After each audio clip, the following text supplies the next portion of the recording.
Greetings, mere mortals. You'll never guess, but we found another monster. Though we did have to go back to the well for this one. Yes, we already did an episode on the 2003 version, but since then we got our hands on a very, very different one. So meet Overkill again. This figure was released in 2005 with all original body parts. Very original body parts. There was a different colored version of this figure out at the same time, so it's hard to say which version came first. For what it's worth, G.I.Joe has this one as the second use of the mold, but it's a coin toss really. As for this figure, first impressions? Well, does it remind you of anyone? Yeah, he looks like RoboCop. Well, to be precise, he looks like a knockoff dollar store RoboCop. I'd buy that for $1. Seriously, this looks so much like a bootleg he might as well be called Robert Cop. All this makes it kinda hard to take this guy seriously. It isn't helping that he also looks a bit like one of those Star Wars battle droids, albeit with a human head. Well, human-ish. So yeah, that's a dude with a robot body. I will say it's a very nicely detailed robot body, with all the panels, lines, and vents on it. And I do like that it isn't just silver. There's some blue, but also a lot of brown, which you can either take as being copper or being rusted parts. His body parts are unique in several ways, and unfortunately, one of those ways is that the elbows don't have a swivel joint.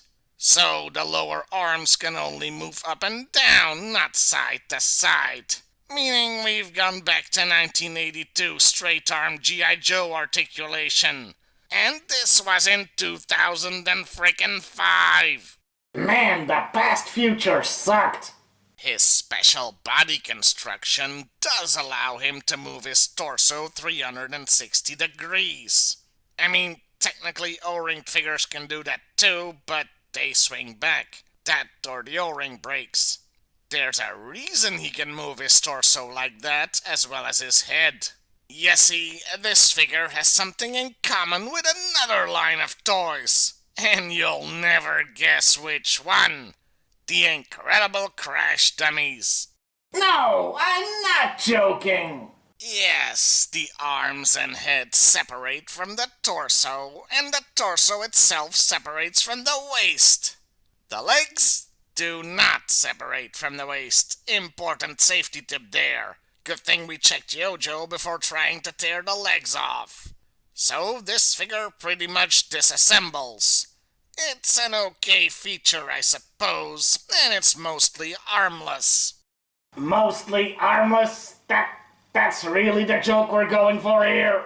Anyway, the head and arms come off easily enough, but the torso takes quite a bit of force to detach.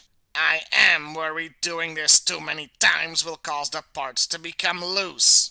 Apart from simulating battle damage, there's another reason the arms can be taken off, as he comes with an extra one. This is also his only accessory, if you can call it that. And it turns the lower arm into a missile launcher instead of that large gun thing. I have two problems with this alternate arm. For one thing, the missile is part of the mold, so it doesn't detach. I don't mind that it isn't a spring-loaded missile, those are mostly dumb, but it should have been a separate accessory. Also, unlike the gun, the launcher does not swivel at the elbow. This is doubly frustrating because they molded a fake ball joint into the design right there. That borders on false advertising. I prefer the gun arm. You can, of course, instead replace his regular arm with the missile one, but that looks pretty stupid. There is another undocumented way to use the third arm. The gun elbow has a hole in it that fits the missile arm's peg snugly, so he can have a super, I swear I'm not compensating for anything, mega weapon arm. Though it looks pretty silly, but at the same time a little awesome too. And the figure can stand up easily enough, even with the extra weight on one side. And that was the Overkill Version 7 figure. And I may have been a little too harsh when it comes to the disassemble gimmick. After all, having a figure you can blow the body parts off is pretty gruesome. Hell, the severed head can be downright chilling. I just wish the thing didn't remind me of a knockoff RoboCop so much.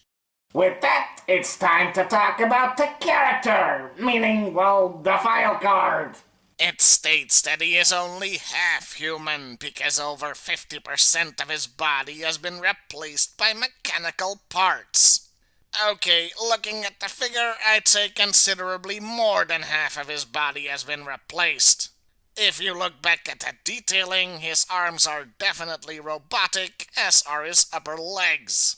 At least parts of his spine too, and his neck, considering his head and torso detach. So that just leaves part of his head, which we can see is human, and maybe part of his torso and lower legs remain fleshy too. I make no comment about his waist. Since I really don't want to speculate whether or not this guy has a robo-dick. Still, I'd say he's more machine than Darth Vader. By the way, this card, just like the 2003 one, gives no explanation how this guy became part machine. The Image comic for G.I.Joe made him the saw viper that killed a bunch of Joes in the original comic, needing robot parts because the G.I.Joe ninjas messed him up to get payback for that. But none of the file cards mention this. Hell, there isn't even reason to believe the 2003 and 2005 toys are of the same character, as they look so radically different from each other. The only thing we can say for sure is that neither of them are the original Overkill, because that guy was just a straight-up robot, and his name is spelled as one word, not two. What I'm saying is the identity of this guy is confusing. The card goes on to say he's lost much of his humanity, and what feelings he does have left have been digitally altered to not interfere in his duties. He does, however, still have ambition, and wants to use his robot army, since he's in command of the Battle Android Troopers, to increase his influence within Cobra. Now that does sound interesting. It seems like Cobra Commander has created yet another super soldier that might be going after his job. You think the guy would learn? And that was Overkill. Again. Overall, it sure is one weird figure with a confusing backstory.